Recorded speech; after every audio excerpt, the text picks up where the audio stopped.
आज सुर्खियों में बुंदेलखंड और वहां के किसान और जवान भी हैं, क्योंकि आज प्रधानमंत्री मोदी बुंदेलखंड में रहे और बुंदेलखंड, जिसका नाम सूखे और अकाल का पर्याय बन गया था, उस बुंदेलखंड में पानी और विकास का सूखा खत्म करने के लिए 6600 करोड़ रुपए की परियोजनाओं की सौगात की, बारिश की।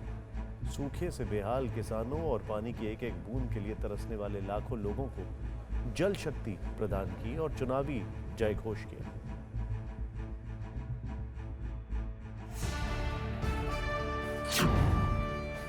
और ये देखिए, शिलापटों से अनावरण हटता हुआ बहुत सारी बधाइयां बटन दबाते ही बांध के द्वार खुल गए हैं। जोरदार तालियों के साथ स्वागत। और पानी की ये धारा उस बुंदेलखंड के लिए किसी वरदान से कम नहीं है, जिसका जिक्र आते ही दिमाग में सूखा, गरीबी और पलायन की तस्वीरें घूमने लगती हैं। उस प्यासे बुंदेलखंड की पानी की जरूरतों को पूरा करने के लिए प्रधानमंत्री नरेंद्र मोदी ने पानी से जुड़े 3200 करोड़ रुपए से ज्यादा की परियोजनाओं का लोकार्पण किया। पीढ़ियों से जिस पानी का इंतजार था, वो इंतजार आज समाप्त होने जा रहा है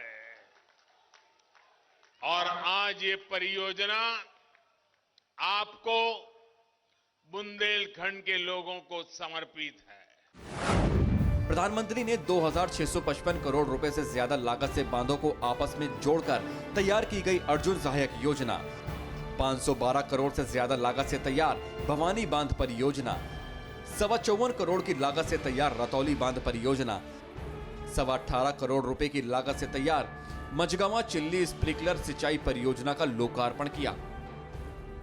लोकार्पण करने का मुझे सौभाग्य मिला है। 3000 करोड़ रुपए से अधिक की लागत से बनी इन परियोजनाओं से लोगों को, लाखों किसान परिवारों को लाभ होगा। इनसे 4 लाख से अधिक लोगों को पीने का शुद्ध पानी भी मिलेगा।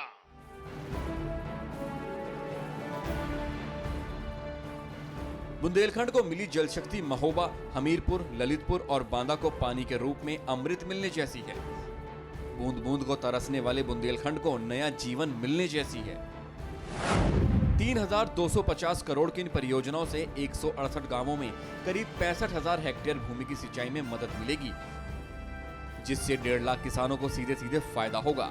इसके साथ ही पेयजल की समस्या भी दूर होगी, 4 लाख से ज्यादा लोगों को राहत मिलेगी। पहले के गुजरात के हाल थे, वो परिस्थितियां बुंदेलखंड से जरा भी अलग नहीं थी। और इसलिए मैं आपकी परेशानियों को समझता हूं, आपकी तकलीफ को समझता हूं। आज गुजरात में कच्छ तक रेगिस्तान में भी पानी पहुंच रहा है। जैसी सफलता हमने गुजरात में पाई, वैसी ही सफलता बुंदेलखंड में पाने के लिए हम दिन रात जुटे हुए हैं। सूखे का दूसरा नाम बन चुके बुंदेलखंड को मिली पानी की ये पावर कितनी बड़ी गेम चेंजर साबित हो सकती है, वो यहाँ के हालात के विश्लेषण से समझा जा सकता है। सिंचाई के लिए पानी नहीं मिलने और सूखा पड़ने से फसलें तबाह हो जाती हैं। साल दर साल ये सिलसिला जारी रहने से किसान कर्ज के दलदल में फंसते जा रहे हैं।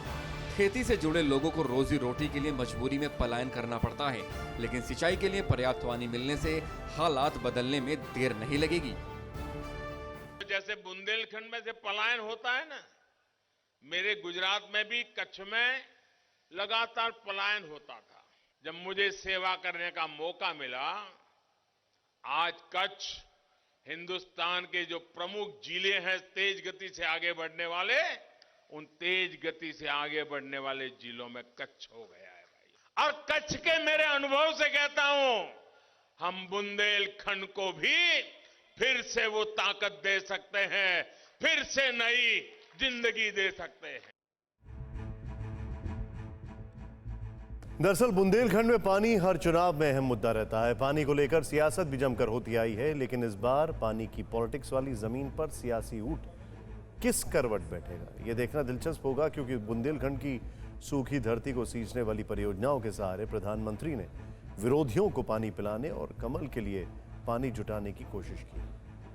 क्योंकि पिछली बार भी प्रधानमंत्री मोदी के मैजिक के चलते बीजेपी ने पथरीले बुंदेलखंड की सियासी जमीन पर हर जगह कमल खिलाने में कामयाबी हासिल की थी। इस इलाके में 7 जिलों में आने वाली 19 विधानसभा सीटों में विरोधियों का सूपड़ा साफ कर दिया था। 2012 में बीजेपी को सिर्फ 3 सीट मिली थी, लेकिन 2017 में सारी की सारी बीजेपी की झोली में आ गई।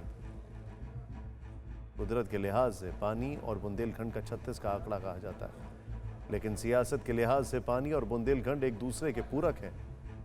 इसलिए पिछले विधानसभा चुनाव से पहले हुए वाकये से समझिए। 2016 में जब यूपी में अखिलेश यादव की सरकार थी, तो केंद्र सरकार ने पानी की किल्लत से निपटने के लिए एक वाटर ट्रेन बुंदेलखंड भेजी थी, लेकिन अखिलेश यादव ने उसे झांसी स्टेशन पर रुकवा दिया था। जिसके बाद खूब सियासी हंगामा हुआ। बुंदेलखंड में साइकिल की हवा निकल गई थी और कमल खिल गया था। लेकिन लगातार दूसरी जीत सुनिश्चित करने के लिए बीजेपी के तरकश में सिर्फ पानी ही नहीं, बल्कि विकास, रोजगार और राष्ट्रवाद के तीर भी हैं, जो झांसी में दिखे।